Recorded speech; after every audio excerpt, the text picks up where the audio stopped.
A causa entonces de toda la crisis económica que asolaba la región Cajamarca, se produce un desborde emigratorio. Como todos sabemos, las emigraciones, cuando la gente sale de una localidad, sabemos que son indicadores de algo, ¿no? Son indicadores de crisis, que no les está yendo bien dentro. Y eso pasa en Cajamarca. Se produce aquí una de las más grandes migraciones que antes no se haya visto, dice Gaitán.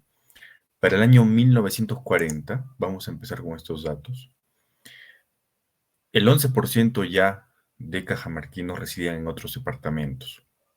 Este 11% representaba un total de 61.624 personas. Sus principales destinos fueron, por un lado, La Libertad. Allí residían 25.882 cajamarquinos, que representaba el 42%, o sea, la mayoría de cajamarquinos migró a La Libertad. El segundo destino fue Lambayeque. Allí residían 17.870 cajamarquinos, que representaban el 29%. El tercer destino preferido fue Lima y Callao.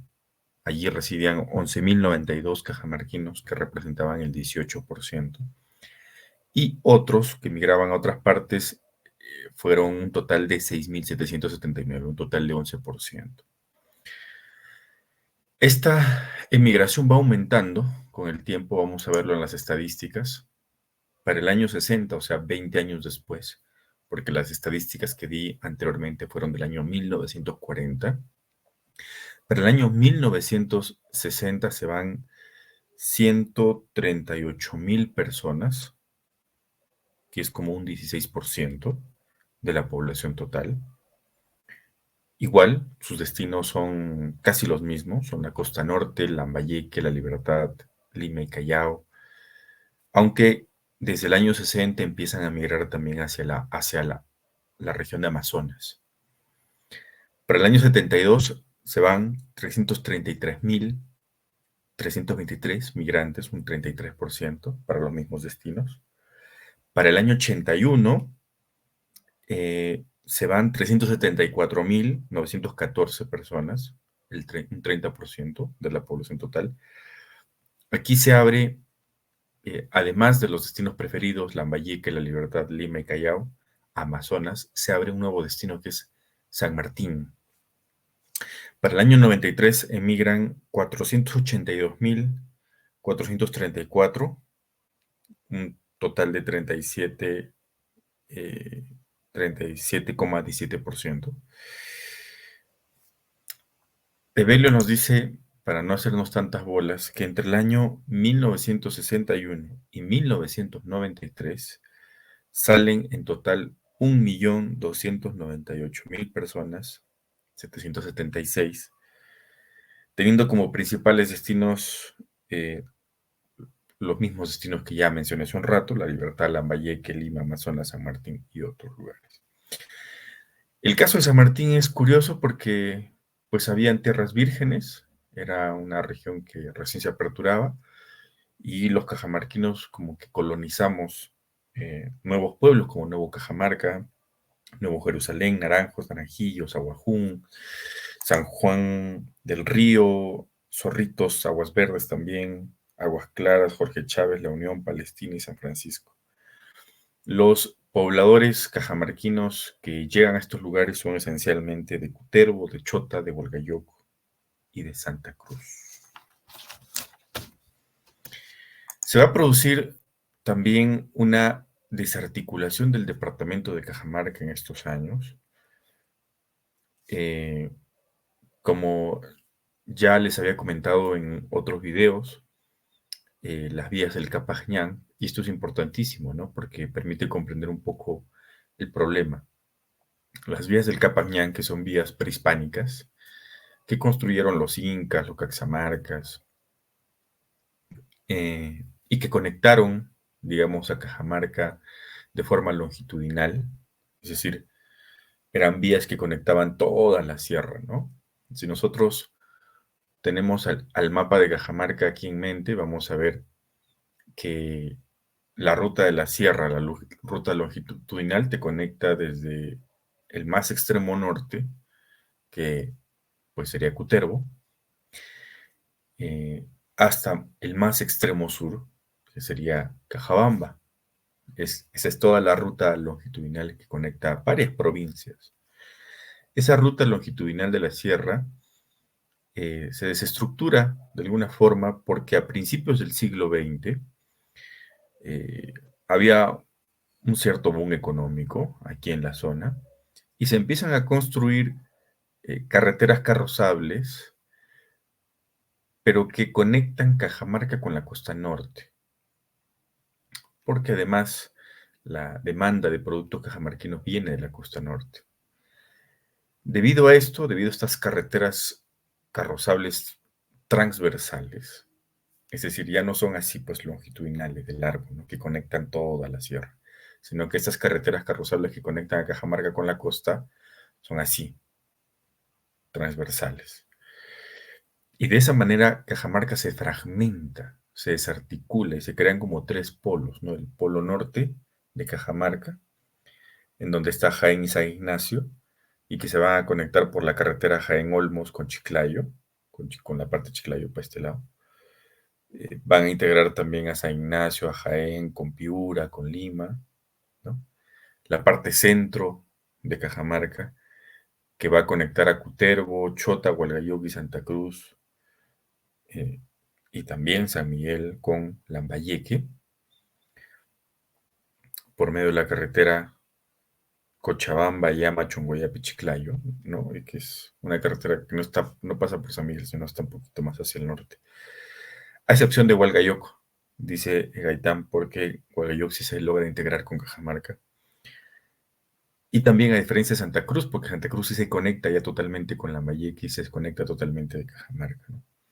Y la parte sur, digamos, en donde está Cajamarca, Selendín, Cajabamba, San Pablo, se articulan con la Libertad, ¿no? A través de la carretera Cajamarca-Tembladera, que todos conocemos, y que desde Tembladera nos lleva a la Panamericana Norte para ya irnos hacia Trujillo, hacia Lima.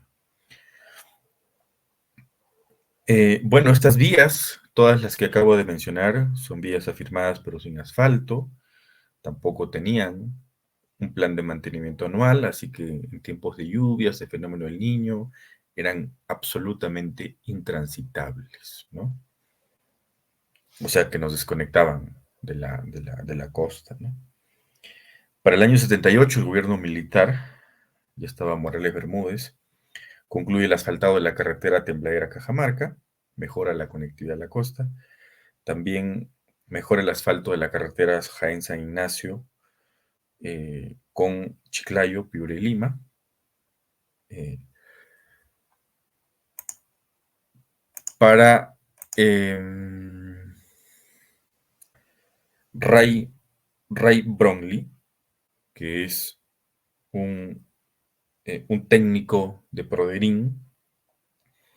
Él sostiene que la desarticulación de Cajamarca es uno de los grandes factores, o sea, desarticulación territorial de Cajamarca a través de esas vías o carreteras carrozables, es uno de los grandes factores de nuestro subdesarrollo, dice este señor. La pobreza para el año 70 en Cajamarca, según el Censo Nacional del año 72, resulta que éramos el cuarto departamento más pobre, con el 70,29% de la población en estado de pobreza, que serían pues más o menos 645.300 personas en esa situación. Para este año también se registran que hay un 93% de viviendas que carecen de agua potable, 94% de viviendas que carecen de electricidad, 96,8% de viviendas que carecen de servicios higiénicos, 49,8% de analfabetos o analfabetismo también, o sea, la mitad de la población era analfabeta para el año 1972, o sea, no hace mucho, hace no más de 50 años. Y por estas razones yo siempre digo que, bueno, sería el Perú, pero en este caso Cajamarca todavía está en construcción.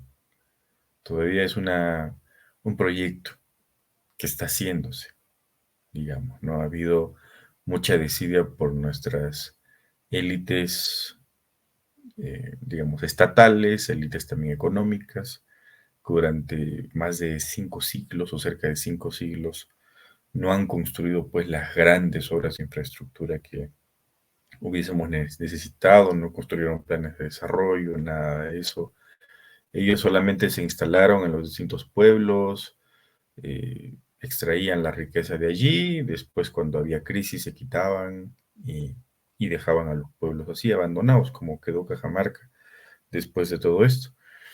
Y las poblaciones, los campesinos mayoritariamente, porque finalmente los campesinos han sido la mano de obra más abundante para todos estos centros productivos, bueno, haciendas para estos años de principios del siglo XX, pues eran vistos como tales nada más, como mano de obra, pero gente que no tenía derechos, por ejemplo, a servicios básicos, ¿no? Por eso, a fines del siglo XX recién, miren, estos índices son altísimos de carencia de servicios básicos. Recién a fines del siglo XIX, recién a comienzos del siglo, perdón, del siglo XX y a comienzos del siglo XXI, ya en este siglo, siglo XXI, se empiezan a hacer las cosas. Se inicia también un proceso de descentralización poco a poco. Imagínense, 5 siglos para que el Perú recién se empiece a construir. Bueno, continuamos. Va a producirse también en los años 70, dice Bello Gaitán, un movimiento cultural interesante. Surge una especie de sentimiento regionalista, dice él, muy cajamarquino, cajamarquinista. Se empiezan a generar propuestas de desarrollo, ¿no? Que es algo que debería suceder hoy día también, ¿no? Siento que deberían generarse las condiciones para que surja un nuevo movimiento cultural que piense Cajamarca, que piense su situación y que piense su futuro también. Eso es lo que falta, ¿no? Aquí. Dice Belio que para la Universidad Nacional de Cajamarca llegan grandes profesores como González Viaña, Jorge Díaz Herrera, Manuel Ibáñez, Desiderio Blanco, Los Manzalas, Zoilo León, Alfredo Jimeno. Bueno, ellos promueven varias cosas, como el Segundo Encuentro Nacional de Escritores del año 71.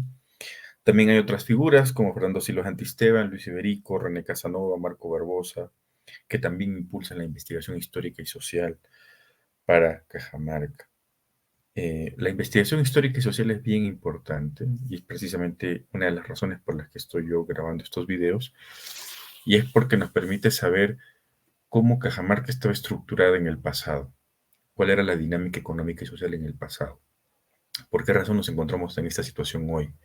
Porque mi hipótesis es que la crisis del siglo XX, que precisamente estoy exponiendo en estos 3 vídeos, en estas 3 partes, tiene una consecución, tiene una continuidad hasta hoy. Y de eso se encarga la historia, ¿no? De decirnos, oye, mira, tú estás así ahorita por cosas que has venido haciendo en el pasado o por cosas que no has hecho en el pasado.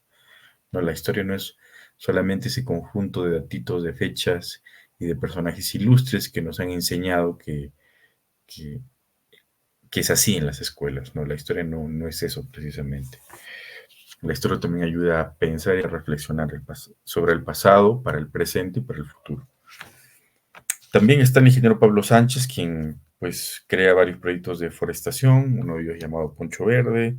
Está Liz Duarte, que propone cosas para la agricultura andina familiar. Está Isidoro Sánchez, quien investiga plantas nativas altoandinas, que eran desconocidas antes. Andrés Ceballos también, bastante, un conocido pintor, a quien lo conocemos solamente como pintor, pero no lo conocemos como gestor cultural. Él rescató muchas actividades artesanales ancestrales, como la textilería de Porcón, el tallado de piedra de Porconcillo, música y danza andina de Cajamarca, como la pachilla de Pariamarca. Promueve obras para la conservación también del patrimonio arquitectónico de Cajamarca, declara monumentos históricos, expropia el Teatro Cajamarca, el Conjunto Monumental Belén, y también crea el Archivo Histórico de Cajamarca, ¿no? El Archivo Histórico de Cajamarca, que acaban hace poquito de crear un nuevo local, que está ahora en el Capañán, pero que es solamente infraestructura, o sea, son solamente ladrillos y equipos por dentro, pero todavía falta personal, eh, falta que se cataloguen, que se inventaríen muchos documentos, falta que se modernice la gestión documental, digamos, ¿no? Que es importantísimo. Además, ese archivo histórico, por ejemplo, es la materia prima para investigar el pasado cajamarquino, del que hay o en el que hay todavía muchos vacíos, ¿no? Así que ese archivo es clave para el desarrollo de Cajamarca. Sin investigación, sin conocimiento del pasado, no hay futuro, por si acaso. También en estos años surge la Asociación de Artistas Aficionados, también aparece el Monseñor Dahmer, bastante famoso, yo lo conozco a través de sus libros, esos dos famosos libritos de la independencia y de la guerra con Chile. Él promueve, Dahmer y un equipo de sacerdotes, de católicos, la investigación socioeconómica rural de Cajamarca, ¿no? También se crean las bibliotecas rurales, el Instituto de Educación Rural, entre otras obras, ¿no? Si se dan cuenta, este movimiento cultural fue muy importante en los años 70, coincidía también con toda esa efervescencia que generó el gobierno de Velasco Alvarado también por rescatar, interesarse, trabajar, promover el desarrollo de las áreas más pobres, del sector andino, digamos. Bueno, hemos llegado a otro momento. Con esto acabamos. Es la parte de Sendero Luminoso en Cajamarca. Sendero Luminoso está entre el año 80 y el año 2003 en esta zona. Entre el año 90 y 93, nos dice Evelio, se juntan tres cosas graves, ¿no? La crisis económica, el cólera, aparece como epidemia acá, y también el accionar de Sendero Luminoso. A quien cita Evelio es a don José Cortegana. El señor José Cortegana ha investigado la presencia de Sendero Luminoso aquí en Cajabamba, pero también en provincias, en zonas bastante cercanas a Cajabamba, y de eso vamos a hablar ahorita. A ver, Sendero Luminoso tenía un comité regional norte, conformado por las provincias de Ancash, La Libertad, Cajamarca, Lambayeque, Piura y Tumbes. En la parte de Cajamarca estaba conformado su zona de operatividad entre Santiaguachuco, Huamachuco, la parte sur, que conectaba con Cajabamba y con San Marcos. Y de estas zonas ellos accionarían hacia Cajamarca, capital regional, y hacia Trujillo, capital también regional. Como saben, no sé si lo mencioné en algún momento, pero este ramal formaba parte de la longitudinal sur desde tiempos prehispánicos, ¿no? Y de alguna forma son provincias que han estado conectadas desde siempre, ¿no? O sea, Santiaguachuco, Huamachuco con Cajabamba y San Marcos, que incluso han formado una unidad sociopolítica en tiempos prehispánicos, en algún momento, ¿no? Hablaban el cuy. Bueno, el líder principal fue Osman Morote, bueno, es uno de los líderes más importantes de la organización senderista, que se encargó de organizar células en Huamachuco, en Cajabamba, en San Marcos, captó a docentes del SUTEP, a estudiantes secundarios, de institutos públicos, a líderes campesinos también. Para el señor Cortegana, bueno, empezando por aquí, ¿no? Porque la primera incursión de senderos es del año 81, en el caserío de Igosbamba, en Cajabamba. Tomaron el lugar 2 días. El señor Cortegana les decía que divide la incursión de sendero en Cajamarca en 3 etapas. Una primera que va desde el año 80 al año 87.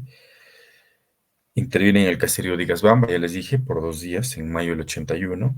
El 18 de mayo dinamitan el local del Banco Agrario de Cajabamba. Asesinan a un dirigente de una cooperativa agraria. Se expanden a caseríos y distritos de Cajabamba y San Marcos, ¿no?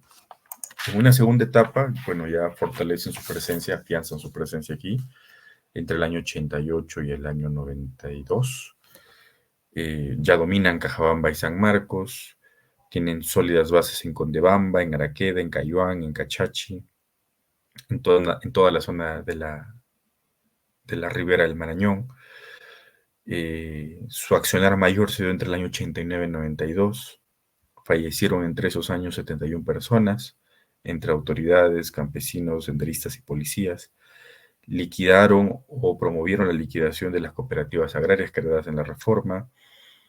El 3 de agosto del año 91 incursionan más hacia aquí, más hacia el oeste, y logran ingresar a La Encañada, ¿no? Dinamitan el puesto policial en donde mueren 3 policías. Hay una tercera etapa de la presencia de Sendero aquí, que se da desde el año 92 hasta el año 2003.